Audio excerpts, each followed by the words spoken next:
This podcast is sponsored by Goldbelly. Unwrap the magic of Goldbelly with America's most iconic food gifts shipped nationwide.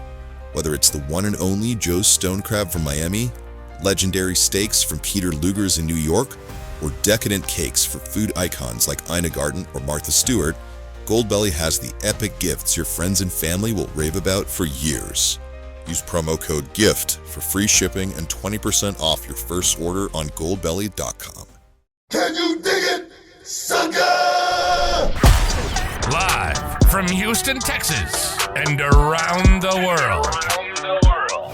Join the six-time World Heavyweight Champion, two-time WWE Hall of Famer, and WWE NXT announcer, Booker T. Booker T. Alongside his right-hand man, the BOAT, Brad Gilmore, as they discuss everything from inside the ring to the backstage and beyond. It's time to get your champagne wishes and caviar dreams. Welcome inside the Hall of Fame. Now, can you dig that?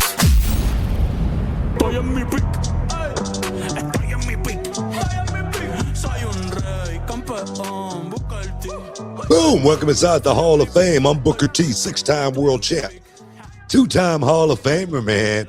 Got my man Brad Gilmore here with me, as always, doing our thing here on ESPN 97.5. Hey, man, I'm feeling good. I'm feeling real good coming off of a major monster weekend.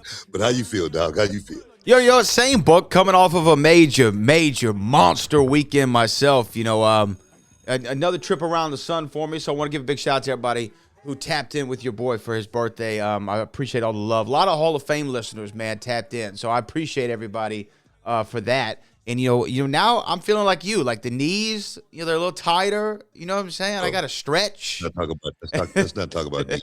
That's right. That's right. Now. That's right. It's killing me. That's right. Okay, let me give everybody a little overview. Go for it. Because I don't want anybody to see me here over the next couple of days and say, man, what's wrong with Booker T? Why is he walking with a cane? Because I'm old, first of all, but nah, man. No, but when I tend to, you know, fly a whole lot these days, especially like over 3 hours, 3.5 hours, the pressure in the plane tends to do something to me. But then when I go to a cold city, that just throws it totally out of the whack. And I wouldn't have missed it for the world, though. I wouldn't have missed John Cena's last match for the world. But going to Washington, D.C., it was about 25 degrees. It was snowing. You know what I mean? It was so just messy.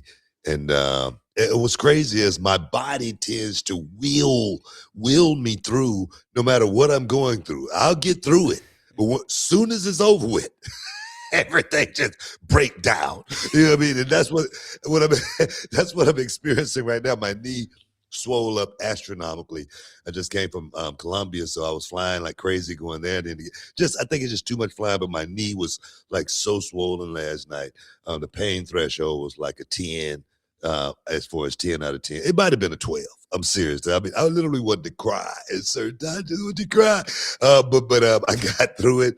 I've been icing because I got to go to work. I got to go to work in the morning. So if you guys see me walking in the airport and I got a cane, it's nothing more than a swollen knee, and it should subside in another 2 days. Normally, when this happened, it takes about 4 to 5 days before it really, really clear up. So hopefully that's the case. You know what, Book, though? We should have. I'm sorry I brought up the knee because we could have really worked this. We could have really milked this.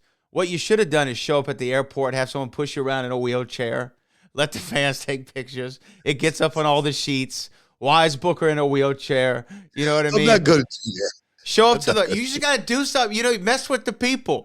You got to mess with the people. Just do something, you know what I mean? Put a scarf over my head. Yeah. You know what I mean? Like, have an eye patch on for some reason. You know what I mean?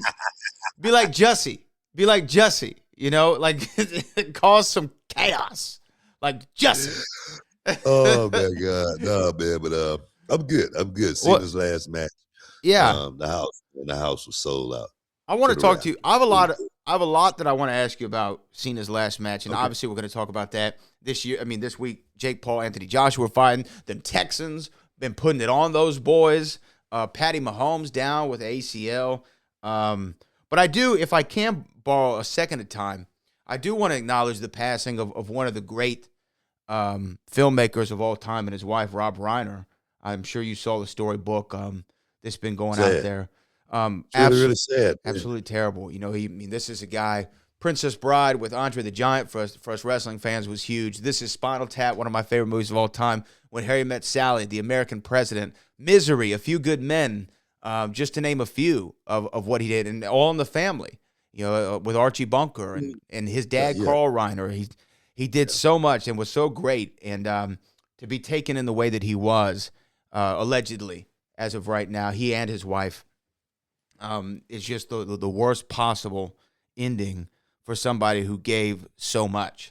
And I know that we don't really get into the politics here too much, but I am also just disgusted by the way the leader of the country reacted to his passing. And I think it's not becoming of the office of the presidency. It doesn't shock me that it happens, but as you're a leader of all Americans, it's sad when anybody loses their life at a human level, even if they weren't a fan of yours. But Rob Reiner is amazing.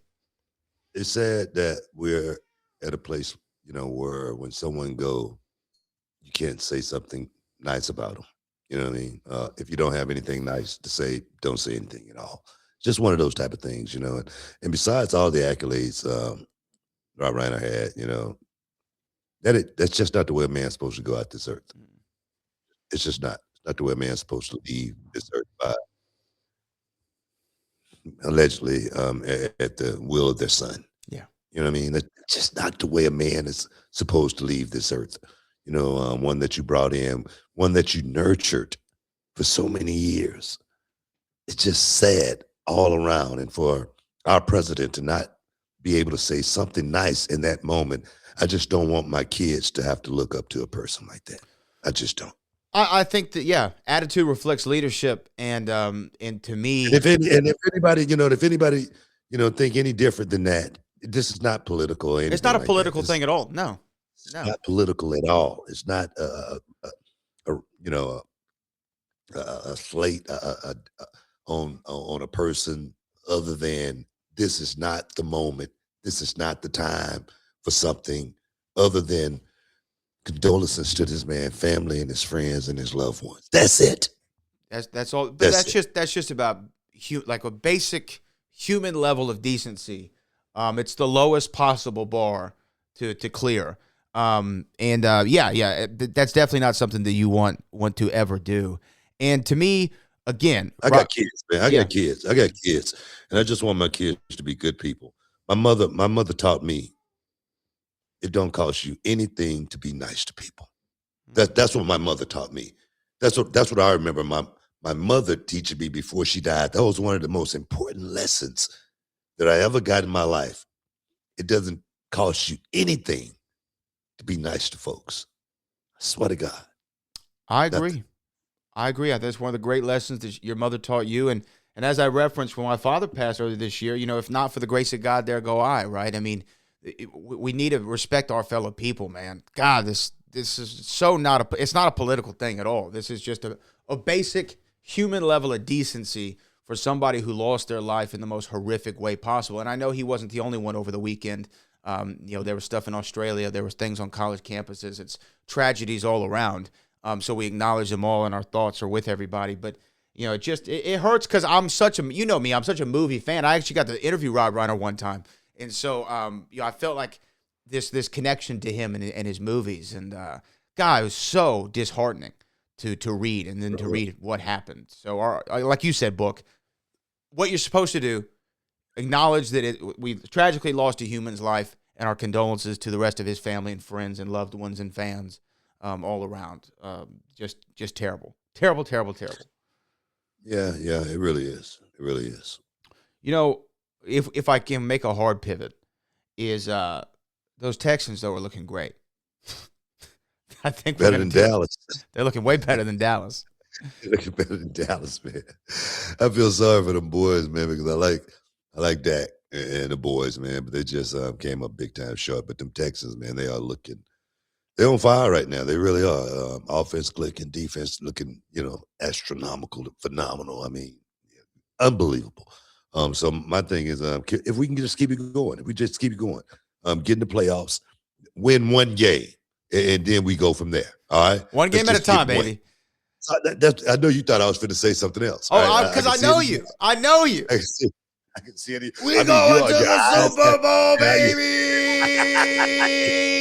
Guys, that big, and that's the first thing I thought about. So I say, nah, let's just win one game, and then we'll go from there. How about that? Because I will never forgive you for that time we're live on air and it looks like the Rockets are going to beat the Warriors. You're like, we're going to the finals. We're doing it. And then we missed 27 threes in a row. I was hot on the boy. I was behind that boy, Harden. with the beard. Yeah. That's what I'm saying. I was on his side for a minute. Yeah.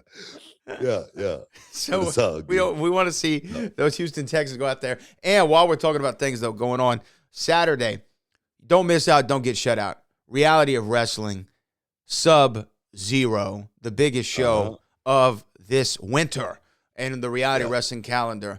And you don't want to miss out. You don't want to get shut out. The Fatal 4-Way for the Reality Wrestling Championship, Women's Championship, Legacy Championship, WWID Championship. Come on, man. And surprises. All right. So tomorrow, a big announcement will be going out as far as big surprise at Reality Wrestling for Sub-Zero. Oh, yes, man. Okay. See, I don't even know what the surprise is. So I'm looking forward to it. Nobody's clued me in. But we haven't told you about it. I'm not. I used to be in the loop. What happened? I'll tell you after the show, man. We got a big special, something going down for Sub-Zero. Don't miss out. So guys that haven't bought their tickets, get ready to go buy them very, very quickly. If you haven't bought tickets. Okay. Well, let's go to break and then we'll talk more about Reality Wrestling and John Cena's final Stick around, match. y'all. Stick around. We'll be back in a momento. Boom. Welcome back inside the Hall of Fame, y'all. Want to thank you guys, the listeners, for stepping inside the Hall of Fame. They get your champagne with you. Caviar dream. I almost forgot about you guys, but appreciate you guys being here, man, always. Yes. Yeah, we appreciate all the sponsors of the show, too. Blue Chew, by the way, they have a new product book that I think they're going to be sending soon called Blue Chew Gold. All right. Oh, yeah. The gold label. Get me my package quickly. Yo, Buck. Get me my package quickly. I'm just saying, man. God, man. I don't know what you do sometimes, man. Oh, my God. Get my package quickly. That's what I did. I did it. Gotta try it out. Stop. What do you think, man? Stop it, man. Stop it. You can try it too, man. You ought to try it. Oh my good God in heaven. Anyway, the Blue Chew Gold is out. Gold label. Okay, let's get into it. It's what everyone wants to talk about. John Cena's last match. You went to A lot DC. A lot of controversy. Let's just say that. A lot of controversy. People, I don't think there should be any. Airport, I mean, people was talking to me. I mean, every fan that came up to me had a story to tell. They wanted to talk about John Cena's last match. So many people. I had to, say, hey, bro, look, I don't write it. I don't write the show.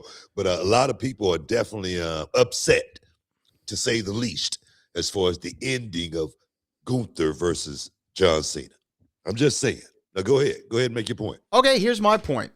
Look, could you have done John Cena goes out there in his final match and is victorious against Gunther and retires and everyone has a smile on their face? Absolutely. Could have done it. Easy story. Nobody would have thought twice about it. I think, though, the way the match ended, talk about whatever you want else in the match. I want to talk about the ending. When you think about the ending of a character of John Cena, whose whole career was, you'll fight through adversity, you're never giving up. And then he said, I'm retiring because I'm on my last run. I don't feel like I can do it at the same level that I've always done. And the poetry of the moment that Gunther puts him in the sleeper, and John realizes, in the moment, you see it on his face. In the moment, he realizes, wow, I really can't do this anymore. And that's when he has like a smirk on his face and taps out, right? Gingerly taps out, meaning I could still fight, but I know that he's got me. I know that he's got me. I think it's a perfect ending to the character. I don't think, and guess what it does for Gunther? Let me read to you something that a mutual friend of ours said to me today. They texted me this, and they said Gunther is about to have the most is about to be the most hated heel in WWE this millennium. They're going to boo him with the angry, lustful hate of a million mid-40-year-old divorcees whose rich husbands left them for a stripper. That's what somebody texted me. Somebody we both know. Okay, I think that it sets Gunther up more than he needed. But to me, I loved that was a great that was just a great character moment. I put Dominic Mysterio put him over on the way out, dropped the title to him, let Gunther retire me and Goldberg in the same year. Set him up. The perspective that you're looking at it from, I get it. All right. But I think the perspective that the fans are looking at it from is totally different. All right. I understand that. No, because the fans were looking whether John Cena won the match or lost the match. I think the fans were really, really looking to feel something in that moment to where it was not just John Cena's last match, but it was the last time the people was going to see John Cena also. It wasn't just about John Cena's last match. It was about the fans seeing John Cena for the last time. And I go back to, this is what I equated to when I came to WWE and I was on the house shows and I was working a match. And I worked the match, and then I came back to the dressing room. And as soon as I came through the curtain, Jack Lanza, he pulled me to the side and he goes, kid, you just missed a moment. You just missed a moment. And then I didn't know what he was talking about. Then he explained it to me, and he said, tomorrow we're going to go out there, we're going to have that same match. And at the end of that match, when I lose, he says, stay on the ground, don't move. He said, let that heel walk all the way through the curtain, and then see what happened by the time you get to one knee. And I did that. By the time I was up to my feet, it was a standing ovation. Some fan in the audience really wanted to cry, but they really couldn't because they didn't feel it the way they should have. That whole audience should have been crying. Everybody in the audience should have been like literally bawling in tears. But that's, here nor there. That's just the way I see it. That's just the way I see it. If it would have been structured a certain way, like Jack Lanza explained to me, so I understand exactly what you're saying, but I understand exactly what all the fans are saying as well. Well, I mean, that's what's great about this art form, right? Is it's completely interpretive. And to me, I looked at it from a cinematic character standpoint, but at the same time, this is what makes pro wrestling so interesting is you are in a ring full of, how many people were there? 20,000 people. You want to make sure they feel some sort of way. You had the best seat in the house. You're right there ringside, along with some other legends I saw for Cena's last match. What was the aura? Walk me through kind of the day. I mean, when did you get there? Did you pull up right before the show started? Like, what was the aura? No, I got there like 5 o'clock, because I knew exactly what I was going to be doing. I was just going out to, watch the match, more than anything. I was just there, just to support Cena. That's it. But it was cool, seeing, and, like guys, me and Mark Henry, we chopped it up and kicked it. Jesse Ventura, Tyrese Halliburton, we kicked at him and his dad, was there. And man, we was I had them laughing the whole time, man. I was just telling jokes and, just cracking them up, Tyrese Halliburton had a very, very interesting conversation with Jesse Ventura. That's something that I was just totally all on him about. But it was Wait, you're going to leave me wondering what that is? Oh, what are Tyrese Halliburton and Jesse Ventura talking about? That's like one of life's great mysteries. I give a little bit of nugget, but I don't talk about stuff that guys do backstage. You know me. I You know. know that. How was No, that's Jesse? not- Did you talk? You talked to Jesse? Yeah, man. Jesse rolled up on me, man, and he hit me from the backside, and hey, Book, whatnot, Jesse used to call a lot of my matches back in Yeah. WCW, He always used to make me look good, and it was just cool to see Jesse. He had the rendition of Jimi Hendrix going on. He had the beard, the jacket and whatnot. So it was cool. It was really, really, really cool just to hang up. Like I said, my knee was killing me. Other than that, it was a really, really good night. So when you're out there and you see John, did you have any flashbacks of working with him? Like you saw his whole career, you were there the night that he debuted, from Ruthless Aggression. You were there, and then you were there to see his last match. What was kind of going through your head? Me and John Cena, we got a connection. We're connected. I had so many matches with John. I was one of the guys that was, it was never wrestling. It was always Shakespeare. Him and I, we've never talked about wrestling. It's always been Shakespeare, and that's what I told him right before the match. I gave him a hug and I said, Shakespeare, baby, let's get it done one last time. But it was really, really cool. It's really, really cool because there again, I had a great time working with John, being on the road with John, watching him grow, knowing that he was the chosen one and the guy that they were grooming to be the next, Rock, Stone Cold Steve Austin, per se, Shawn Michaels, So I had a job to do, and that job was to go out there and make this young kid star. And man, one of the biggest stars in the history of the business. I will say this, and I know that we'll probably talk more about John Cena because you're about to go to break. But I'll say I've only met John one time, but it showed me so much about who the man was. And it was 2017 WrestleMania 34 Hall of Fame. You were gracious enough to invite me to come along with you and Charmel. And I remember standing in the back, and John walks by and gives you the big hug, and y'all do the same thing you just said. Y'all said Shakespeare to each other and laughed and handshake and a big hug. And John Cena was with his girlfriend at the time, and they start walking by, and they're going into the arena, and he stops, he pivots, he walks over to me, and he goes, hey, I'm John, by the way. And he sticks his hand out, and I go, hey, John, great to meet you, Brad Gilmore. I work with Book. He goes, great to meet you too. And then he turned around and walked, into the arena. And I thought, wow, what a guy, Yeah. What a class act. Yeah. Yeah. I saw him at the PC one day, and he goes, hey, he said, Shakespeare, whatnot. And then he was walking away, and he turned around and goes, hey, Book. I go, yeah. How you doing, man? I said, I'm good, dog. How you doing?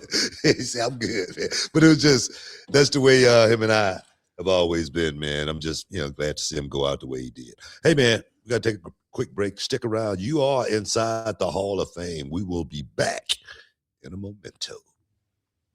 All right, guys. Brad Gilmore here from the Hall of Fame, here to keep it 100.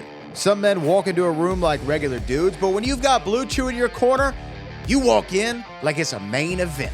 I'm talking pyro, lights, smoke machines, a Titantron package, and your theme music blasting. Because Blue Chew just isn't a tablet. It's a cheat code for your crotch.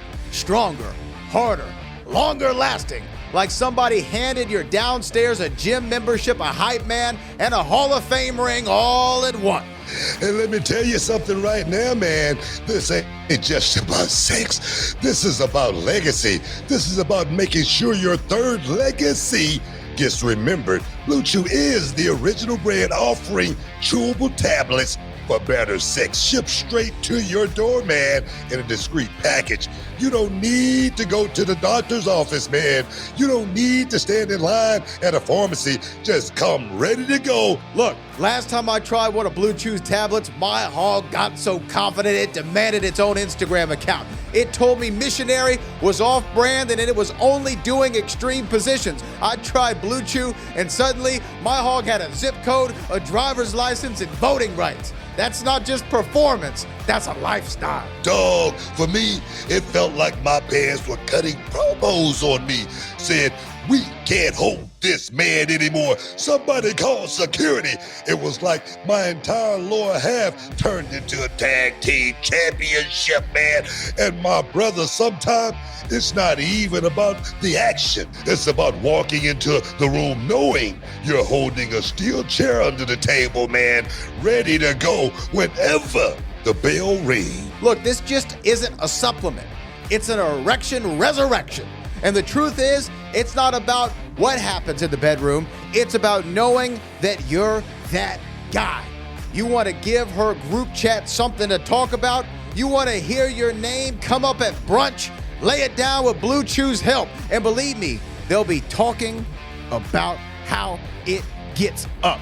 And that's real talk, guys. You only get one career, one championship run, and one chance to etch your name in the history books. Don't leave your legacy to chance. Step into the ring with Blue Chew and become a legend.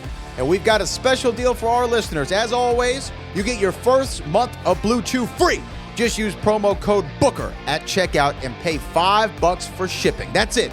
Join Blue Chew's mission to upgrade humanity one thrust at a time. Use promo code BOOKER, BOOKER, and head to BlueChew.com for details and safety information. Want to thank Blue Chew for sponsoring the podcast. Now, can you dig that, sucker? Can you dig it? Houston, get ready to rumble with the Hall of Fame on ESPN Radio. That's right, Booker. We're bringing the heat Tuesday through Friday right here on the Houston airwaves on 97.5 and 92.5. We've got the exclusive scoop on wrestling, boxing, and everything in between. Join us for the smackdown of sports talk and don't miss a moment of the action. The Hall of Fame. Now, can you dig that, sucker? Hey guys, this is Brent Gilmore from the Hall of Fame with Booker T. And you know, we talk a lot about trust on this show. Trust in your team, trust in the process, trust in your opponent. And you got to talk about trust in your money. And that's why I use Cash App. I do. I use Cash App. This is true. I use it every single day. It's where I have a card with. It's where I exchange currency with, whether I'm getting a haircut, whether I'm getting, some lawn services, whatever the case might be. I use Cash App because it's fast, it's secure, and it makes handling my money so simple. So whether I'm splitting a dinner bill, splitting money with a friend, checking my balance before a big weekend, it's all right there in the app. So if you download Cash App today and use our referral code, which is SECURE10, for $10 when you sign up. That's SECURE, SECURE, the number 10. Do that. Use that code because Cash App is a financial services platform, not a bank. Banking services are provided by Cash App's bank partners. Prepaid debit cards are issued by Sutton Bank, member FDIC. You visit cash.app/legal/podcast for full disclosures. So go ahead, hit that download button. Use my code SECURE10 and join the millions of people already using Cash App to make life easier. Trust me, you'll be glad that you did it, okay? SECURE10, SECURE10, SECURE10. And remember, Cash App is a financial services platform. It is not a bank. Banking services are provided by Cash App's bank partners.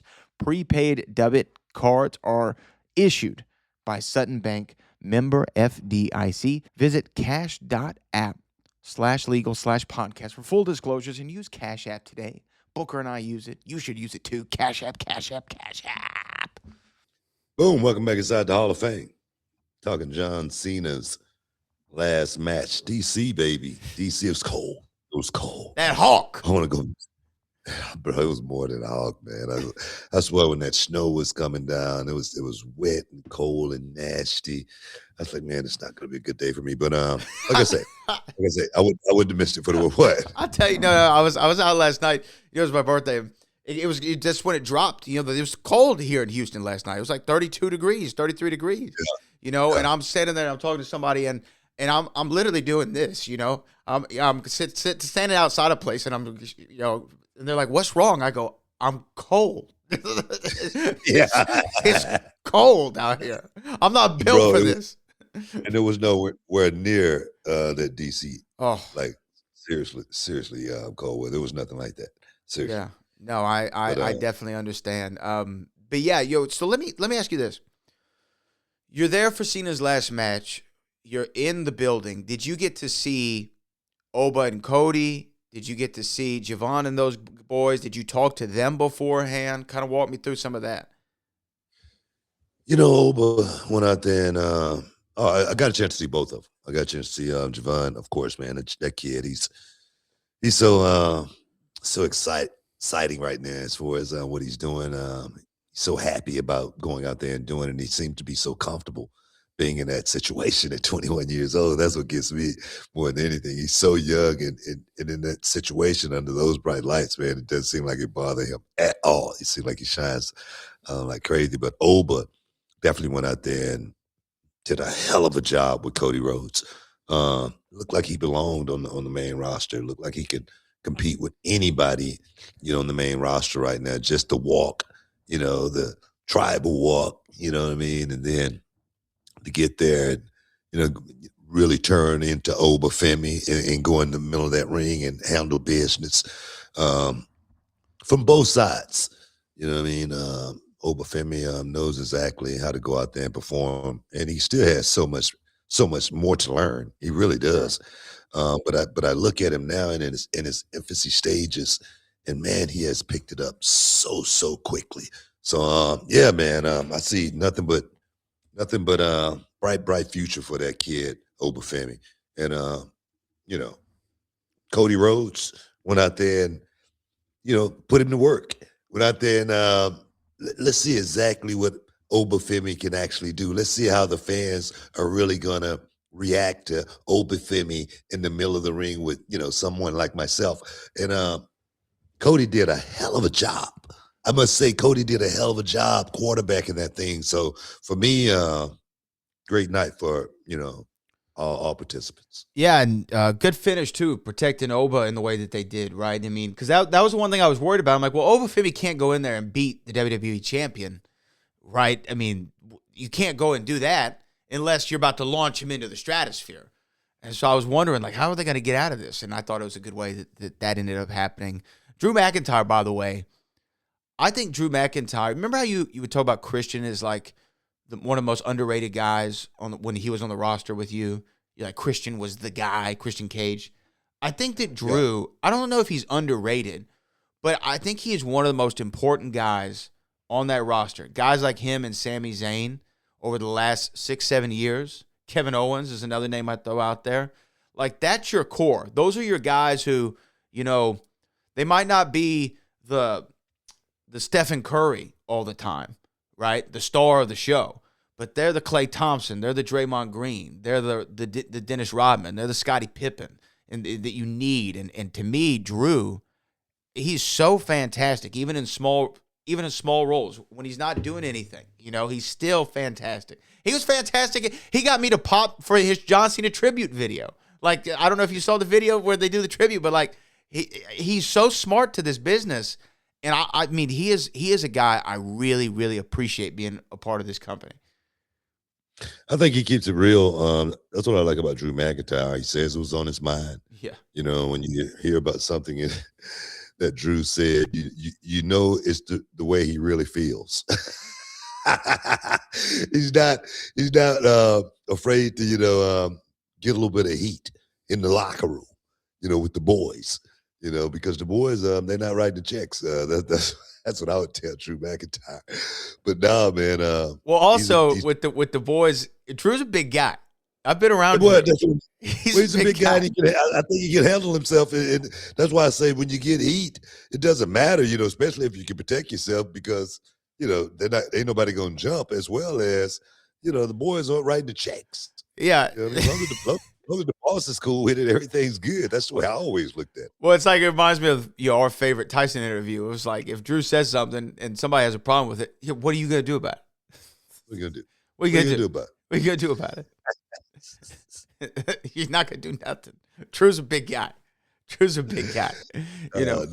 not gonna do nothing about it. What do you think about Sol Ruka? Man, Sol Ruka, and I hope no one takes this the wrong way. Because she's so talented. she could do so much, in that ring, and she's so innovative. She definitely carving her own path at such a young age in the game, and I just want to see Sol Ruka around a whole lot longer, more than anything. And a lot of times, just certain bumps, certain body positions. I just don't want to see Sol Ruka hurt herself and not be able to do this for a very, very long time. So that's what I think about when I see Sol Ruka, because she's so freaking talented. She can definitely change the whole name of the game. But one thing about this game, it's about the longevity. Also, you got to know how to last in this business. And throwing caution to the wind is something that's I really truly believe is necessary. You just got to know when to do it, where to do it, why you do it. Don't you think it's like the age-old thing in this industry of when you're younger, you take the crazier bumps and you're doing this, do you think that's the way to get the people to pop? And then when you get older, it's like you realize oh no, I can do it this way. Because don't you I remember you tell a story of you and Taker going like, what took us so long to figure this out? The small things. And to me, the ultimate Booker T story for me is, okay, think about young Book, you're doing the missile drop kick. You're doing the high Harlem sidekick, the Harlem hangover, all the amazing athletic stuff you could do, right? And then I fast forward to a match you had with Rex Andrews at Reality Wrestling, where you had a drop kick spot planned and you said, throw it out. We don't need it, right? We don't need it. We already got him. We don't need the drop kick. Throw it out. Yeah. Plus, I might get hurt. Exactly. Throw it out. Yeah, yeah. No, that's the game. Of course, you learn as you get older. But even as a young student of the game, I was just like, say, for instance, we had a kid in WCW. His name was the Wonder Kid, Alex Wright. And his entrance was he would go up to the top rope and he would do a backflip into the ring, and boom, he would land perfectly in the middle of the ring. And at maybe 21 years old, that's perfectly fine. But I say, do that one move for 10 years, your knees are going to be shot. And that's the first thing that you do. That's your entrance. And one thing about your entrance, when you doing something like that, promoters are going to want to see it. When you show up, that's the first thing they want to see is that backflip. So when you start doing certain things, you got to know when you're doing them, why you're doing them, more than anything. And it has to be a reason for everything. So that's why when I look at a lot of the young talent today, they can pretty much do anything in the middle of the ring, as far as technical wise, performance wise. But the psychology is the one thing that I want these young kids to really, really try to hone in on, because I look at AJ Styles, 15 years ago, and I look at AJ Styles now. So I'm just speaking facts more than anything, and really being able to capitalize off of this game, this wrestling business, and then trying to make it last as long as you possibly can, because it's an expiration date on this thing. So you better be ready when that time comes. Right. And you work smarter, not harder. The old adage. But with Sol Ruka, part of her appeal obviously is that dynamic athleticism. So are you saying like she got to figure out how to adapt that moving forward, like with you, like the example you just gave with AJ Styles? Yeah. Just like, say, for instance, Saturday Night Main Event. I don't care if you go out there and be indie-rific. you feel me? You let it all hang out. But then just say, for instance, NXT, you dial it back a little bit, when to do certain things. And then, when we got a PLE, you might want to, my thing is when I would perform, I would never give the fans everything on one show. I would always give them a bit here. Next show, I'll give them a bit here. Next show, I'll give them a little bit something else. That way they thought I was inventing stuff, every month when I really wasn't. I was just holding back on actually what I could do. I remember Carlito. For so many years, I saw Carlito work as a heel. And then he turned babyface. And then Carlito was doing backflips and everything. And I went up to him and I go, bro, I didn't even know you could do that stuff. Well, I didn't. He goes, I didn't need to. Hey, man, we got to take a break. Stick around. You're in the Hall of Fame. We'll be back in a minute. Boom. Welcome back inside the Hall of Fame. What, man? I know I'm losing it. That's what. I'm losing it. What? You know, we're playing this ad just now, the Mando ad, for our YouTube listeners. Or for our radio listeners, we were playing a Mando ad. And I'm sitting here working on editing the segment up. And in the ad, you know, you go, something is valuable. You know what's second? Time, right? But when I'm working and you go, you know what's second? Out loud right now, I go, what's that, BT? Like we're doing the ad. Like we're doing it live. I go, what's that, BT? And I just start laughing to myself. You're working too much. I'm losing it. I'm losing it. Take a step back. Hey, you know what? I wanted to ask you this. Cena did a bunch of media leading up to his final match. A lot of great interviews. And I sent them to our director, Kevin, director of reality wrestling. I'm like, hey, the boys need to listen to these. Like his perspective. There's a lot of sentiments that you echo, just reinforcing them. And I loved listening to him. And I think Van Vliet had probably the best interview with him moving forward. But he brought up a couple things. Well, one of them I wanted to run by you is he doesn't know if less house shows is better for the boys long term or worse for the boys and girls long term, just based on being able to apply the craft. I mean, it's a double-edged sword. House shows, again, historically, y'all were on the road 200-300 days a year. You did a whole bunch of shows. It did allow you to apply your craft and maybe work at a higher level and work out kinks and bugs and figure things out, like you said with the Jack Lanza story, but it did put a lot of road miles on your body, the bumps on your bump card and things of that nature. So he was kind of conflicted on if less house shows is good long-term or not. I ask you, what do you think? Well, I mean, of course, less house shows is going to be better on your body. Yeah. Okay. One thing about, doing house shows, just like say, for instance, if these guys are going out and doing house shows the same way that they're going out there and doing TV, they're not going to learn anything else out on the house shows that they're doing on television. If they can't go out there and be with a freelance and just figure out how this thing works from a psychology perspective, it's not going to do them any good. But then again, how you going to learn psychology when you don't know it? Facts. You know what I mean? So that right there is a pretty hard, say put them out on the house show and they can let them learn psychology. How you going to learn it when you don't have someone teaching it to you? That was the difference back in the day. You know what I mean? You had maybe one guy was experienced, but you got another guy that's more experienced that was able to teach you a whole lot more opposed to just being out there in the ring doing moves. You know what I mean? I think it's a double-edged sword. I really think that. But okay, tell me this. I know you historically rode alone, right? Or you and your brother rode together a lot. Yeah, I would ride by myself a lot. But I remember listening to like Steve Austin back when he first started his podcast, and he would talk about how those times on the road, really sometimes the education came in the car, right? Because you were driving the vet to the next town, and the vet was sitting there either helping you book the territory, smarting you up, running the business through, hey, kid, this is what you need to do, such and such and such and such. And it was just the fact that they were together for 300 miles. You could learn so much, maybe not from the match that you did, but after the match and talking through it and making the towns. And if you don't have that anymore and you can only apply the craft, hey, maybe I only have access to Booker 30 minutes before NXT or 30 minutes after the taping is done, and I'm not riding with him to the next town where he can really break it down for me. And I know, like, we do film studies and Zooms and stuff, but like, I understand how that could be a very vital part of the business.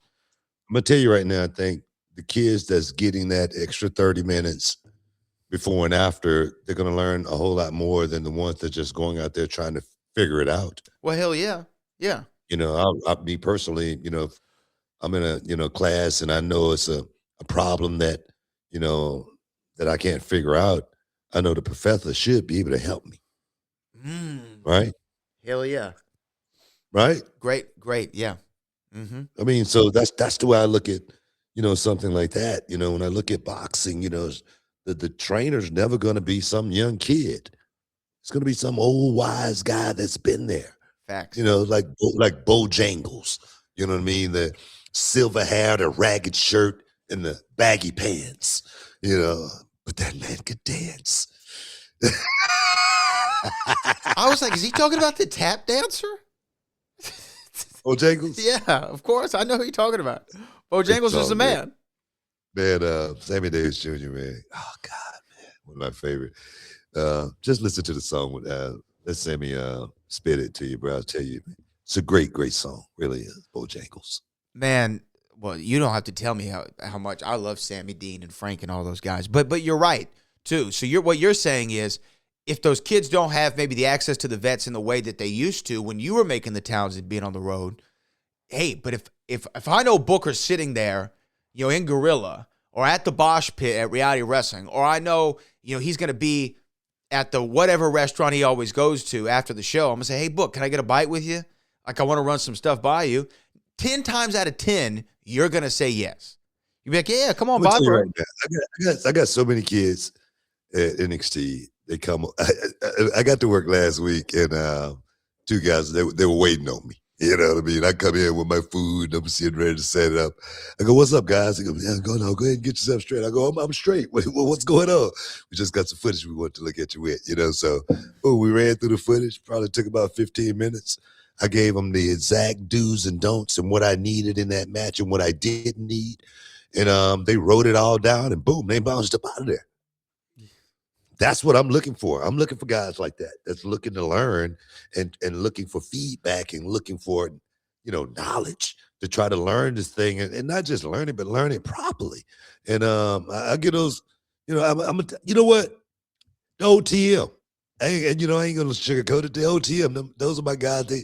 I want to make sure I see those guys get to the next level. So we gonna do skull sessions. We're gonna get in that dark room and put the black mask on and self-interrogation mode. You know what I mean? Let's figure this thing out. Let's pick apart everything, man.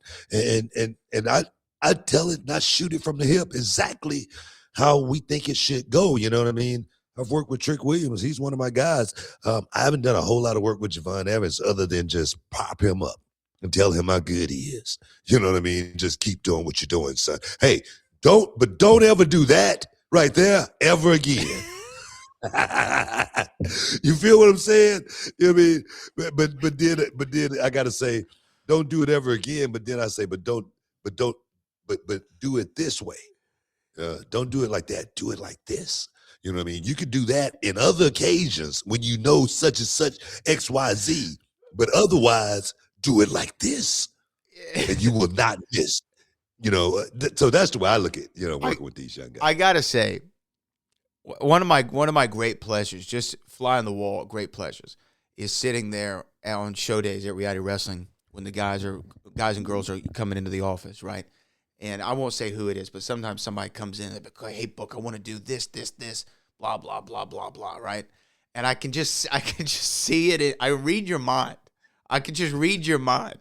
And you give them the proper due. You don't cut them off. You just let them lay it out. And so many times I've heard you go, now, bro, why would we do that?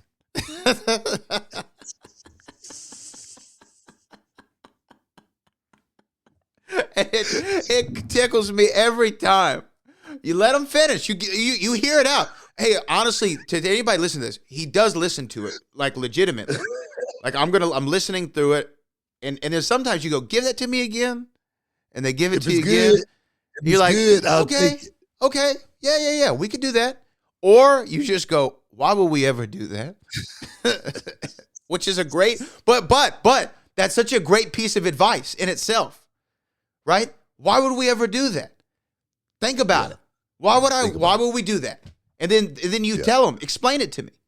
And 9 times out of 10, they don't have a psychological reason of why they would do it. Yeah. It's such a great way to teach. You kind of put them on the spot. You could say always go to the professor. He's normally going to have all the answers. He's not going to fail the test. No. He's great. He's grading the test. You're right. So that's just the way I've always looked at this business. I never thought that I was the smartest guy in the room. I never thought I was the smartest guy in the ring or anything like that.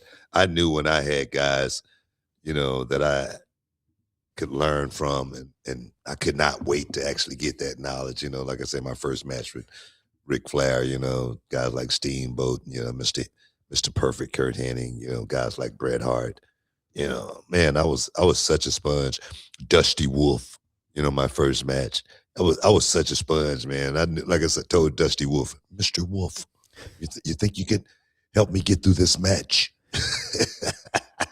Mr. Wolf. Mr. Wolf, baby. It's probably the first time anyone has ever called him Mr. Wolf. And the last.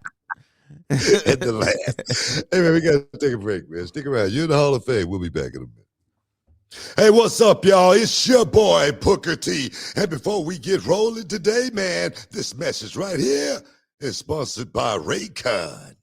That's right, Book. Raycon's everyday earbuds have officially become the go-to gift for this holiday season. They sound great. They look great. They last all day long and then some with 32 hours of battery life. Yeah, dog. And that's no cap, man. These things are built for real life, and I wear mine all the time, and they stay in place. They don't fall out, and they're comfortable as can be. Over 4 million people already got a pair, man. And if you've been curious, now is the time. Oh, yeah.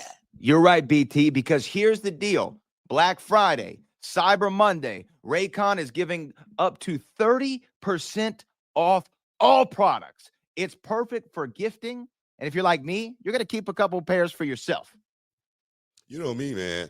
I love my gadgets, man. And these everyday earbud classics are loaded with upgrades. You got that active noise cancellation, multi-connectivity, and you can hook up to 2 devices at once. And they got that ergonomic fit. Stay put no matter what you're doing, man. Oh, yes. And the colors, I love them. I'm rocking with that cool mint, but they also got blush violet. They got matte black. They got all kinds of different options. It's not just earbuds.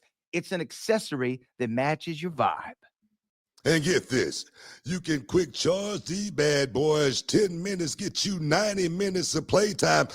32 hours total with the Case Plus awareness mode. I love it, man. You could use it when you walking the dog. Me and Rover, we do it all the time, and you can still hear everything going on around you. That's a game changer. Oh, yes, man. Yeah, man, I actually use these every day, and I mean it. I use this. Booker uses this. We all use Raycon, so you should use them too. Over 3 million people have already got them, man. 3 million, 4 million, 5 million. It's going to keep on coming. And they come with a 30-day happiness guarantee. So if you don't love them, no worries. Easy return. That's right, dog. Nothing to lose, but everything, and I mean everything, to gain. So don't wait. Raycon is going big for Black Friday and Cyber Monday. Everything's up to 30% off. Just click the link in the description or go to buyraycon.com/Booker. That's buyraycon.com/Booker, Booker, and save on Raycon audio products site-wide. All right, guys, Brent Gilmore here from the Hall of Fame. I want to talk to you a second because this has been happening a lot lately. A whole lot. I don't know if it's just the holiday season, but it feels like every week someone's trying to run some kind of scam. I'm talking about fake tracking numbers. I'm talking about fake shopping sites, the whole gambit. I even had one come through that looked real enough that I almost clicked it, but the boat's not going to fall for that. But some people might. I almost have before. It's almost happened to me before, where you get that thing that says, hey, here's your tracking number. You ordered this, or this was charged this much on this account. And you're like, what is that? And you click it, and then, oh my gosh, they have your whole identity. Because look, around the holidays, you need to forget it because that's when scammers are out here trying to get busy because they know that we're busy. Everyone becomes the target for scams during this time. And that's why Cash App builds in protection to help keep your money safe while you're checking off that holiday list. If you're about to spend some money for somebody or to somebody for a deal that's too good to be true, Cash App will flag it as a potential scam. They'll warn you before you send the money. Cash App also gives you an extra layer of protection, which with features like the security lock. You can require a PIN, Face ID, or fingerprint to unlock your account and move money. So even if someone gets a hold of your unlocked phone at a holiday party, your money's right where you left it. Gift yourself some peace of mind this holiday season with Cash App. For a limited time, new Cash App customers can use our exclusive code to earn some additional cash. For real. Just download the Cash App, use our exclusive referral code SECURE10, and send $5 to a friend within 14 days, and you'll get $10 dropped right into your account. Terms apply. That's money. That's it. It's Cash App. Yes, that is Cash App, baby. Cash App is a financial service platform. It's not a bank. Banking services are provided by Cash App's bank partners. Prepaid debit cards issued by Sutton Bank, member FDIC. See terms and conditions at cash.app/legal/us/en-us-card-agreement. Promotions provided by Cash App, a Block Inc. brand. Visit cash.app/legal/podcast for full disclosures. And while I have you, this is what I want to talk about now. I want to talk about Mars men. Yes, let's be real. Come on, guys. I don't think we talk about this stuff enough. I'm in my early 30s now, almost 33 years of age, and out of nowhere, it felt like a switch flipped. I was still working out, still eating the same, still doing the things that I've always did, but the energy just wasn't there. Nobody warned you about that, right? One day you're flying through your day, hitting the gym, getting work done, feeling sharp, and then the next day, it's like you're wading through the mud. Everything feels heavier, everything feels lower, and you're thinking, man, is this just what getting older is all about? Well, here's the wild part. Most men are losing testosterone around the age of 30. About 1% every year. I didn't even know that until it hit me personally. And then I learned that it's honestly crazy. Your body makes testosterone, but a ton of it gets locked away. There's a big protein called SHBG. Think about it like it's testosterone handcuffs. Even if your body is producing enough testosterone, SHBG locks it up so you can't actually access it. It's like having money in your account, but your debit card won't swipe. And that's why I started using Mars Med. And here's what I love about it. It's designed to help free up that locked up testosterone in your body. And it can actually do what it does. And it actually uses what your body already has. So we're not talking about no needles. We're no synthetics. No anything. Just real ingredients. And man, does the difference feel so real. Keep this bottle right here, okay? It's right here on my desk, okay? And guess what? The workouts, they feel stronger, faster recovery, and it's steady, natural energy throughout the day. Not the shaky caffeine buzz. This is like a clean internal engine turning back on. More focus, more drive, more of that. I'm feeling like me again. And all natural stuff. I'm talking about Tongkat Ali, Shilajit, vitamin C, zinc, boron, 8 clinically dosed ingredients made in the USA, third-party tested, and even have a 90-day money-back guarantee. So what's the worst case? You try it, it's not your thing, cool. But over 91% of users report higher energy levels, and the reviews are crazy. Thousands of guys are talking about how good they feel. Now, let me give you this deal because it's a wild one. For a limited time, only get 60% off for life and 2 free gifts when you use promo code BOOKER at mengotomars.com. Excuse me, that's mengotomars.com. mengotomars.com. Use the promo code BOOKER, BOOKER. And after you purchase, they will ask you where you heard about them. Please support our show and tell them that the Hall of Fame sent you. Now, can you dig that? Back to this wonderful, wonderful, wonderful program. Boom. Welcome back inside the Hall of Fame, man. I know you guys love talking wrestling, but anything else we wanted to cover? Anything else? You know what? Go ahead. Well, there's a couple things I want to run by, but just before we get off subject here. One of them was David Otunga. Punk ass. Did he say anything You know bad? I want to say something. No, not David Otunga, but E-Wrestling News. They reported that story, man. And the thing is, they just totally misquoted me. Yeah. It just totally just said things that wasn't even true. I said punk ass. I only said it once, I said it the second time. and that's the only time Yeah. that was mentioned. Am I right or wrong on You're that? right. But they said that I said that anybody who got bullied in the wrestling business was a punk. I didn't say that. That's not what I said at all. No. I made mention to one person and one person only, other than, there again, you know, men that I hear talking like that 15 years later. Okay. Which I haven't heard a whole lot of men talking about being bullied 15 years later. Not a whole lot. I've heard a couple.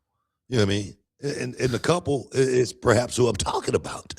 But I don't throw a blanket.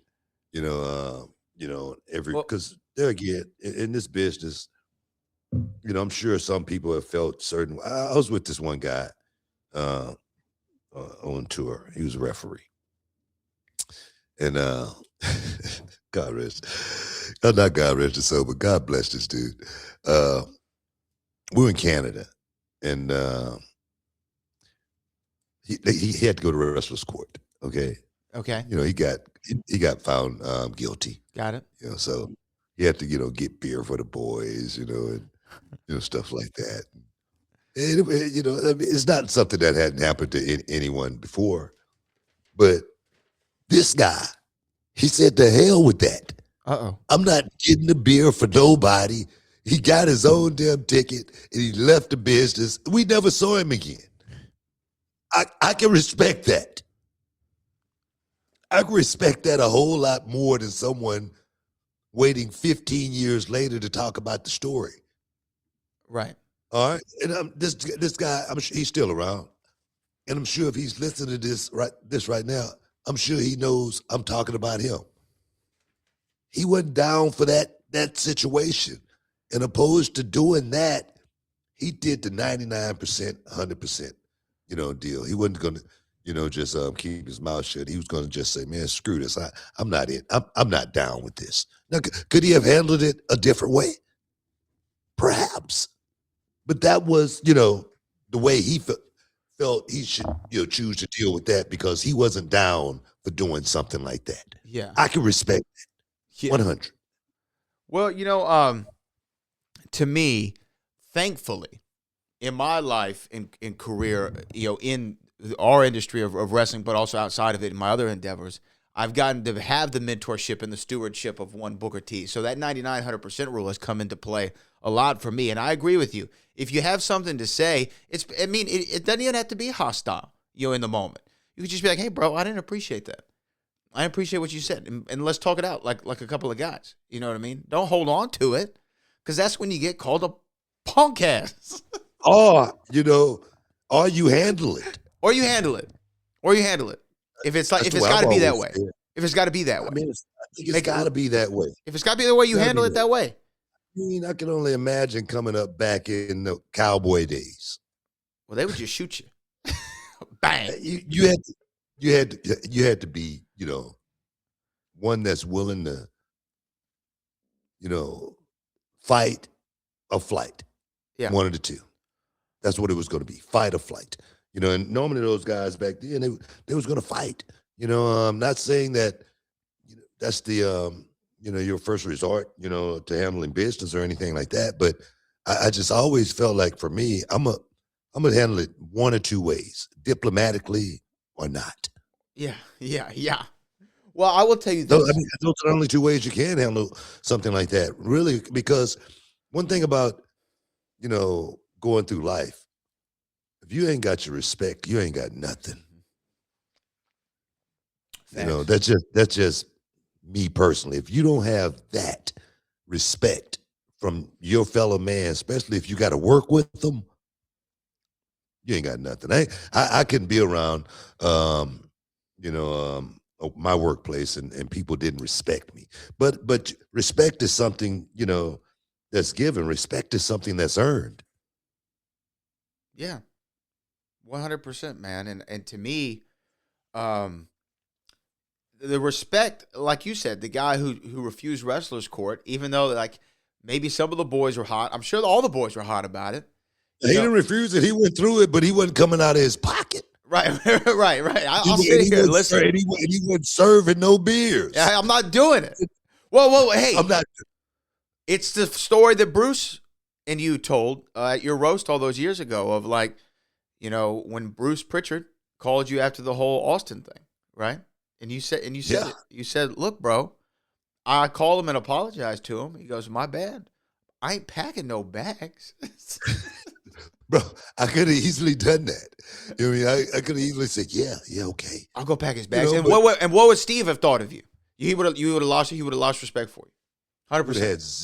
He would have had zero. And me personally, I'd rather get fired, lose my job, or quit before I lose my respect.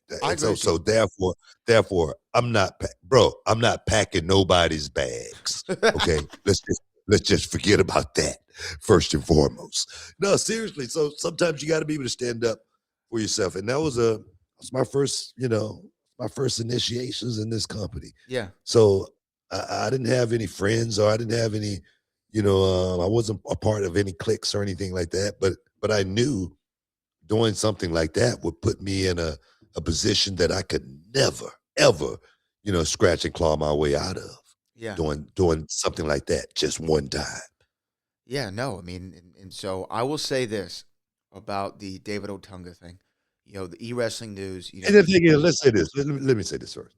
I like David Otunga. Okay, David Otunga and I, we never had any bad blood or anything like that. Sure. Okay, and I'm sure after David probably thought about it, he probably said, "Man, maybe I should have rephrased it and said it a different way, perhaps." Well, here's one thing about it. Maybe he should have said it a different way. The other thing is, it could have been term of endearment, right? Because David Otunga, the first time I ever saw him was on a show called I Love New York, which was a dating show. Do you remember this show? It was like Flavor of Love, and then they had New York. Yeah, I remember that. And he was on that show. And guess what his name was on the show? His name wasn't David Otunga. You know what his name was? Punk. What was it?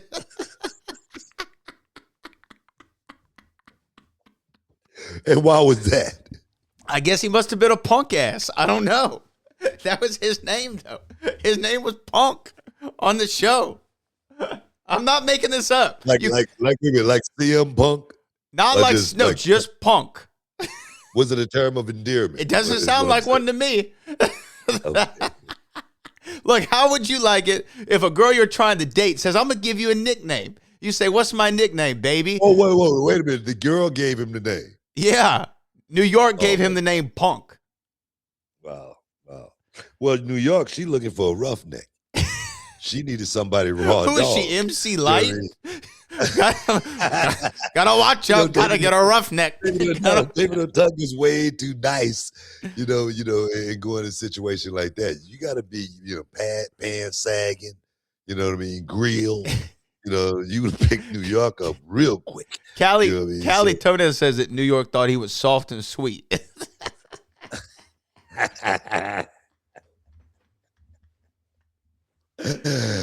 Oh my God, man! Oh, his name was Punk on the show. That's true. I didn't know that. That's funny though. Man. David and I, we don't have no bad blood, so I don't want anybody to think David and I have any bad blood. I was just speaking on, in general purposes. That's it. In general, I don't care who would have said something. And like I said, John Cena, we're in his, retirement. You know what I mean? We going through the, the last time we getting ready to see John Cena, the greatest, last greatest champion of all time, whatever they said he was. But and then to, bring something up like that, it kind of like just throws shade. And I was like, man, that's not right. And I know a lot of people out there, they bash me for, defending John Cena. But John Cena's been a good dude. All right. John Cena's been a really, really good dude. And I'm sure he perhaps have had beef with guys. Right. I'm sure he's had run-ins with guys. And that's why I would feel like guys would handle those run-ins, but guys are afraid to get fired. And this is my thing too. And this is one thing that I think people need to understand with David Otunga. And the reason I said, David Otunga being bullied, which I don't know if it happened or not, but David Otunga is a Harvard lawyer. Yeah. He's not just a run-of-the-mill wrestler. Right. He's a Harvard lawyer who knows about suing people. He knows about defamation of character. He knows about all these. So David Otunga is not the regular wrestler, is what I'm saying. And I don't think a lawyer, a Harvard lawyer, is going to be bullied by anyone. That was more my point, I think, than anything. And I know we got to take a break. We do. You can respond on the other end. We'll be back in a minute. Man, I got to tell you, BT, I never thought I'd care this much about a wallet, but Ridge Wallet has completely changed the game for me. Before this, I was carrying around that old school leather wallet. It was falling apart. It was bulky and jammed from receipts from like 1996. Even though I was only 4 years old, it looked like I had a cheeseburger in my back pocket. But with Ridge, it's sleek, it's strong. It holds up to 12 cards plus cash and is made from premium materials. I'm talking aluminum, or as my folks across the pond say, aluminium, carbon fiber, titanium. This thing is like the superhero of wallets. And y'all know I love my gear. I gotta be sharp, I gotta be clean. Ain't nobody dope as me. I'm just so fresh. So yeah, I'm so fresh and so clean. And I also need to be functional. So this is what is huge for me. This wallet has RFID blocking tech, so nobody's stealing your info while you're walking down the street. That's peace of mind. And check this out. Mine is made of carbon fiber, but they have 50 colors and styles to choose from. It's the last wallet you'll ever need. And with Ridge's lifetime warranty, it's not just hype, it's real. Right now, Ridge is running their huge Memorial Day sale. You can get up to 40% off at ridge.com/Booker. That's ridge.com/Booker. Don't miss their biggest sale of the year. And when they ask how you heard about them, make sure you tell them you heard them right here on the Hall of Fame podcast with Brad Gilmore and Booker T. Hey, and don't forget, support the show and level up, baby. You know, life always doesn't wait for a payday.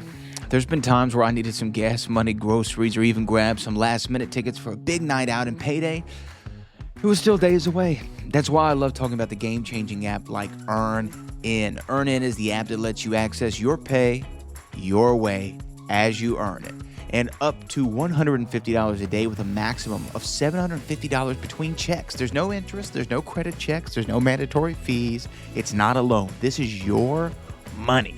Just download the Earn In app, add in your work info, and you can start accessing your pay right away. You can even leave an optional tip to help support the app for everybody. Then, any money you access plus any tip is simply paid back from your next paycheck. So imagine this. Your daughter's school shoes are on sale, but payday's not until Friday. Well, with Earn In, you don't have to wait. Or maybe you got a surprise dinner plan with someone special. Don't put it off. That's the kind of financial momentum that Earn In gives you. Millions of people are using it. I wish I had Earn In back in the day when I first started it out, especially when you're trying to balance bills, gigs, and unexpected stuff like a vet bill or even car repairs. So download Earn In today. That's EARNIN in the Google Play or Apple App Store. And when you do, type in Hall of Fame under podcast when you sign up. That's Hall of Fame under podcast. It really helps the show and helps you get paid when you need it most. Earn In is a financial technology company. It's not a bank. Access limits are based on your earnings and risk factors. Standard cash outs take 1 to 2 business days. Expedited transfers are available for a fee. Tips are voluntary and don't affect the service. Available in select states. Terms and restrictions apply. Visit earnin.com for full details. Make Earn In a part of your financial routine and join over 4 million people using it to turn any day into payday. It's your money. Take control of it with Earn In. They need to put that in the Hall of Fame. They ain't putting that in the Hall. That is the greatest promo of all time. You know what, man? You know what? On another note, I like that video right there, but it just reminded me something. What's that? Because my first interview was with ABC, and Dave Ward passed away. Oh, yeah. And I just wanted to send my condolences to his family. Bob Allen actually interviewed me at the WWA. So that was just something when I saw that clip right there, it reminded me of Dave Ward. So I just want to say, man, rest in peace. Yeah, Dave Ward, for people outside of Houston, longest serving, I think, anchor in ABC 13, KTRK's history. Long-term Disney Actually, employee. the longest anchor at any local station in history. There you go. Went into it. Yeah. Yeah. Yeah, I mean, I remember when he retired, it was such a big deal when he retired. Like, he was on Jimmy Kimmel. A local news guy was on Jimmy Kimmel, when he was retiring. And that he was a part of that great run of Houston legends on that channel. Marvin Zindler. You remember Marvin Zindler? Heck yeah. Sheriff Fryer, all the, Melanie Lawson says she's going to hang it up, I think, here pretty soon. So shout out to all of them, and rest in peace, yes, absolutely, to Dave Ward. What a Houston legend. And speaking of the legacy of Houston, we have Super Chats, but I want to get to a couple more things before we do it. I want to give a big shout out to a few people. One, the Houston Chronicle ran a story about our upcoming Sub-Zero show and the Legacy Championship. And something, I don't know if we've talked about it on this show yet, but the Reality Wrestling Legacy Championship will be decided on Saturday in a ladder match at Sub-Zero. And it's modeled after the ring that you wear that you got from Paul Bosch.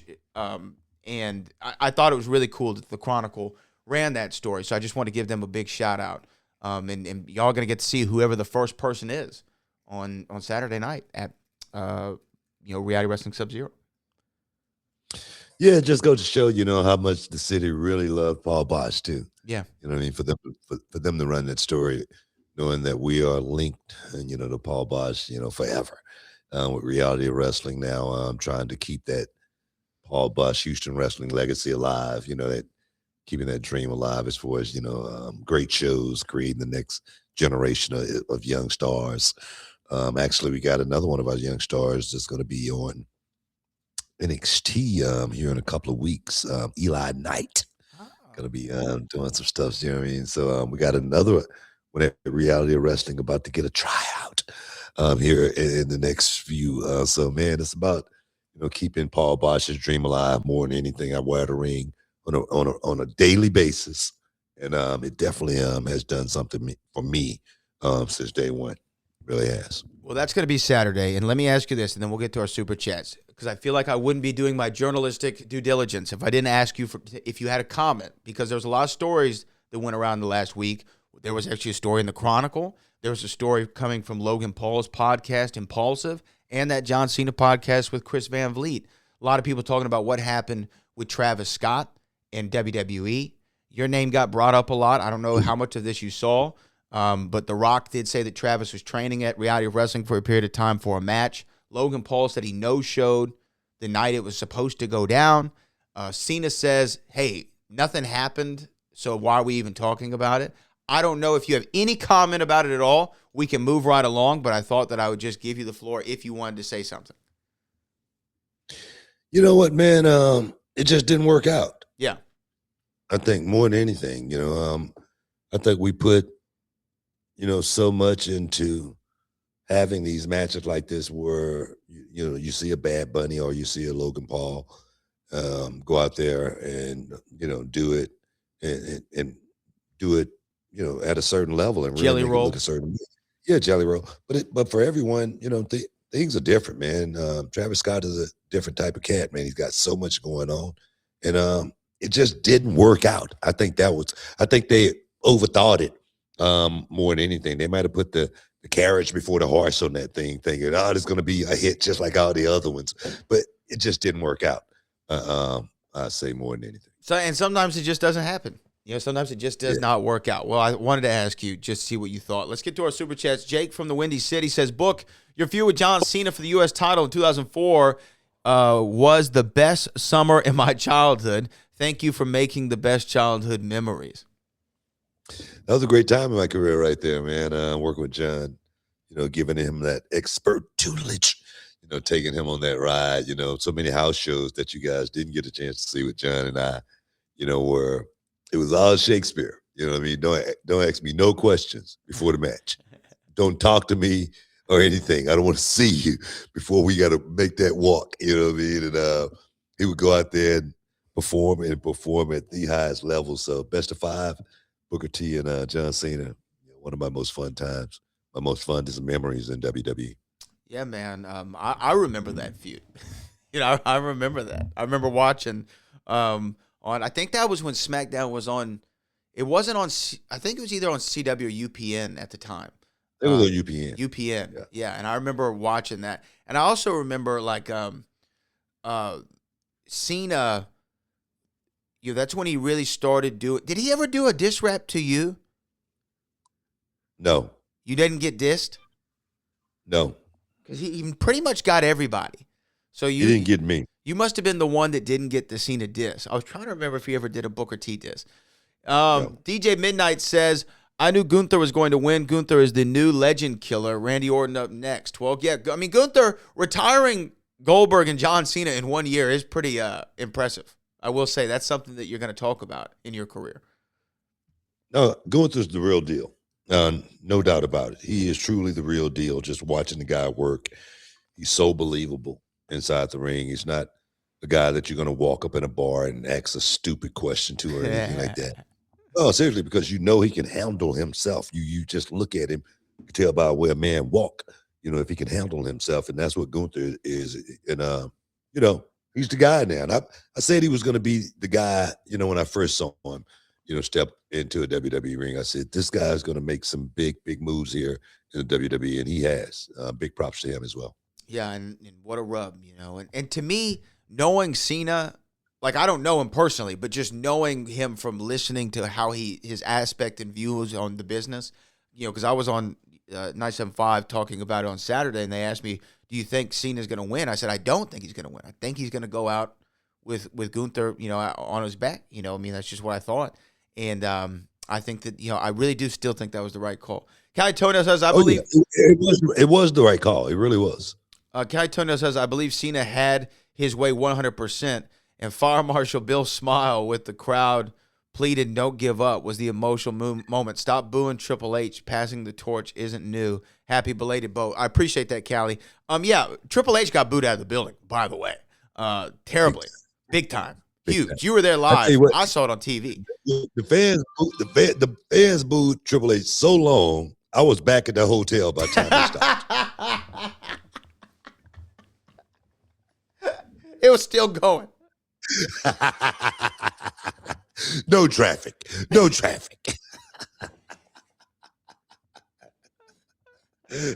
know I'm gonna get heat for that. But you're not lying. They were letting him have it, man. I felt bad. I was like, damn. Oh, man. And I'm not lying either. I was back at the hotel by the time. Man, trips, again, look, I really do think that people got, because this is what I said on the air. I said, I think we got spoiled with Sting's retirement, and then The Undertaker retired by going out on top on AJ, and we thought, oh, okay, this is just what the legends do now. They retire on top. When, like, look, I'm telling you, no, I don't think that's what it was. I don't think it was Cena not, going out on top. But I think the structure of it, I think it really played into how the people really felt. Now, like I say, if he would have lost, and I wish I could have had a little bit in the production, of the way that match, would have and should have gone perhaps. But I think that's what it was more than anything. It wasn't Cena losing. That wasn't what it was, because I watched it. I watched it myself. And there again, something was missing. Let's just say that something was missing. I'm not going to get too far into details and to the weeds with they should have did this, because there again, I'm a perfectionist. I'm a trainer. I see it from a totally different perspective than the fan that's watching it. So for me, I just thought it, could have been a little bit different. Let's just say that. Okay. Hey, and you're definitely entitled to that. Our final one of the day is from D'Angelo Brown. Do you guys think Brock is retiring next SummerSlam? Brock's not going to retire ever until Brock can stop picking up that money. You know what I mean? I saw this rumor that because SummerSlam's going to be in Minnesota, we're going to see a Brock retirement. I don't think that you're not going to get a Brock retirement match unless it's like a big check attached to it. Do you know what I mean? I don't see Brock. I don't see Brock going out, like this, but Hey man, he's got to retire sometimes, and hopefully after he saw this with John Cena, sell out house, he'd want to do something similar as far as have that last match with that one guy. I think that would be a fitting way for anyone, especially someone like Brock Lesnar to go out. Oh, man, to Oba Femi. Let Oba put him out. You know what I mean? Exactly my point. I just think it's, I think it's so much. And then Brock Lesnar is, people that don't know Brock Lesnar, I mean, he's a totally different guy than he was when he first got in this business. Mm-hmm. He understands this business now a whole lot better than he did when he first got in it. He's made a lot of money in this business, but he's definitely calculated his way through it. This business. He hadn't been a guy who's been naive to what his talent brings to this sport. I agree with you wholeheartedly. Well, those are all super chats. That's our show for the day, BT. Booyah, man. Let me get ready for NXT going down tomorrow, man. You don't want to miss out. You don't want to get shut out. I'm going to limp right to the desk and I'm going to get the job done. That's what I do. I want to thank Brad for all the heavy lifting. I want to thank you guys for stepping inside the Hall of Fame, getting your champagne, wishes, caviar drink, all the super chatters. Appreciate you guys, man. And until next time, peace. We love you. We out.